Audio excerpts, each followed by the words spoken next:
بسم اللہ الرحمن الرحیم۔ السلام علیکم سامعین۔ کتاب ٹوٹی ہوئی سڑک، مصنف محمد جمیل اختر۔ افسانہ اداس ماسی نیک بخت۔ آواز مجید احمد جئی۔ یہ افسانہ جئی آڈیو لائبریری کے تعاون سے آپ سماعت فرما رہے ہیں۔ وہ اتنی اداس تھیں کہ اتنا اداس میں نے پھر کسی کو نہیں دیکھا۔ میں نے پہلی بار ماسی نیک بخت کو اپنے بچپن میں دیکھا تھا۔ اس وقت وہ بہت ضعیف تھیں۔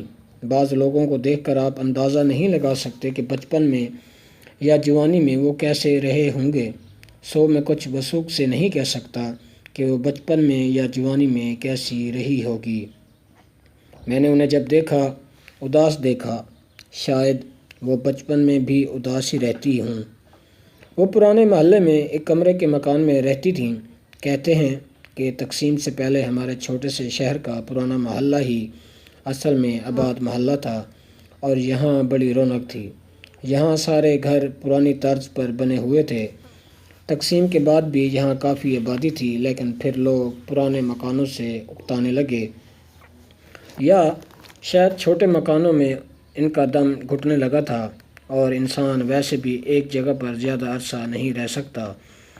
لوگ اب اس محلے سے نکل کر ارد گرد مکان بنانے لگے تھے۔ لیکن ماسی نیک بخت کہاں جاتی اور کیسے جاتی؟ ان کا اس دنیا میں اب تھا ہی کون؟ ان کے شوہر کو 5 سال پہلے ٹی بی ہوئی اور وہ چل بسا۔ کوئی اولاد تھی نہیں کہ بوڑھی نیک بخت کا سہارا بنتی۔ زندگی کی گاڑی کھینچنے کے لیے انہوں نے گھر ہی میں بچوں کی ٹافیاں اور کھلونے بیچنے شروع کر دیے۔ جب پرانے محلے میں آبادی تھی تو ان کی دکان پر بچوں کا کافی رش رہتا، اور پھر ہر سال جب لوگ زکوٰۃ دیتے تو کسی نہ کسی کو بوڑھی نیک بخت کا خیال آ جاتا کہ ادھر محلے میں ایک بوڑھی بیوہ بھی رہتی ہے جس کو زکوٰۃ دی جا سکتی ہے۔ ماسی نیک بخت کے سارے گھر میں بس ایک کمرہ تھا جس میں 2 چارپائیاں پڑی رہتی تھیں۔ پہلے ایک چارپائی پر خیر دین ماسی کا شوہر سارا دن پڑا کھانستا رہتا۔ پھر جب وہ چل بسا تو ماسی نے اس چارپائی پر بچوں کی ٹافیاں اور کھلونوں کی دکان کھول لی۔ غریب کی کوئی بھی چیز بیکار نہیں جاتی۔ خیر دین کے فوت ہونے کے بعد کسی نے بھی ماسی نیک بخت کو ہنستے ہوئے نہ دیکھا۔ وہ ہمیشہ اداس رہتی، اتنی اداس کہ ایسا اداس میں نے پھر کسی کو نہیں دیکھا۔ جوں جوں محلے کی آبادی کم ہوتی جا رہی تھی، اداسی بڑھتی جا رہی تھی۔ مجھے ابھی بھی یاد ہے ان دنوں جب ہم ماسی کی دکان پر جاتے تو وہ روز ہم سے یہی سوال پوچھتی: مسجد گئے تھے؟ جی ماسی۔ کتنی صفیں تھیں؟ ماسی 3۔ اور وہ ایک آہے سرت کھینچتی اور کہتی: خیر دین تمہارے ہوتے 5 صفیں بنتی تھیں۔ خیر دین تمہارے ہوتے 5 صفیں بنتی تھیں۔ سارا محلہ ویران ہوتا جا رہا تھا۔ لوگ باغوں کے پاس بننے والی نئی ہاؤسنگ سوسائٹی میں جانے لگے تھے۔ پھر ہوتے ہوتے ایک صف بننے لگی۔ اداسی اور بڑھ گئی۔ ان کے پڑوسی اشرف چاچا ابھی بھی ساتھ والے مکان میں آباد تھے، جس سے ماسی کو بڑی دھارس ہوتی کہ چلو دیوار کے اس پار کوئی تو ہے۔ لیکن اب اشرف چچا کو بیٹھے بٹھائے پرانے محلے میں 100 عیب نظر آنے لگے تھے۔ یہاں گلیاں تنگ ہیں، صفائی کا کوئی نظام نہیں ہے، نیا محلہ باغوں کے پاس بنا ہے، اس میں خوبیاں ہی خوبیاں ہیں۔ آخر وہ بھی پرانے محلے سے اکتا گئے اور انہوں نے نئے محلے میں مکان بنوانا شروع کر دیا۔ ان دنوں اشرف چاچا کا بیٹا ناصر اور میں جب ماسی کے گھر جاتے تو ماسی برآمدے کی دیوار سے ٹیک لگائے پتہ نہیں کس سے باتیں کر رہی ہوتی تھیں۔ بن گیا تمہارا مکان؟ ماسی ناصر سے پوچھتی۔ بس ماسی، کچھ دنوں میں بن جائے گا، ناصر جواب دیتا۔ اتنا پیارا مکان چھوڑ کر جا رہے ہو؟ میں کہتی ہوں پھر یہ محلہ اور ایسے لوگ نہیں ملیں گے تمہیں، اور یہ تم لوگوں کے پودے سارے کے سارے برباد ہو جائیں گے، اور یہ آم کا درخت یہ بھی سوکھ جائے گا۔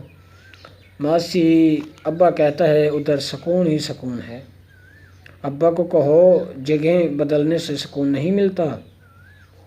نہیں ماسی، ادھر بڑے مسئلے ہیں، یہاں گلیاں تنگ ہیں اور جو گاڑی چلاتے ہیں نا وہ ہماری گلی میں نہیں آ سکتی، اور ماسی ادھر باغ بھی ہیں۔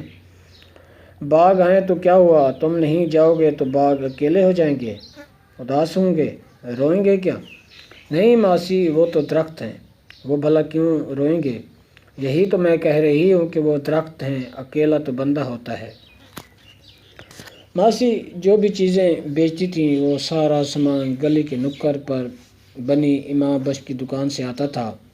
جوں جوں آبادی کم ہوتی جا رہی تھی، امام بخش کی بکری بھی کم ہوتی جا رہی تھی، اور ایک دن وہ بھی پرانے محلے سے اکتا گیا اور اس نے بھی نئے محلے میں ایک دکان کرائے پر لے لی اور وہیں چلا گیا۔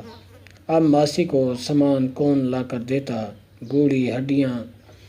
بوڑھی ہڈیوں میں اب اتنی طاقت نہیں تھی کہ بازار تک جا کر سامان خریدیں، سو اس پریشانی میں بیمار ہو گئیں۔ پڑوسی تیمارداری کو آئے تو ماسی نے اپنی پریشانی بتائی کہ اب کھاؤں گی کہاں سے؟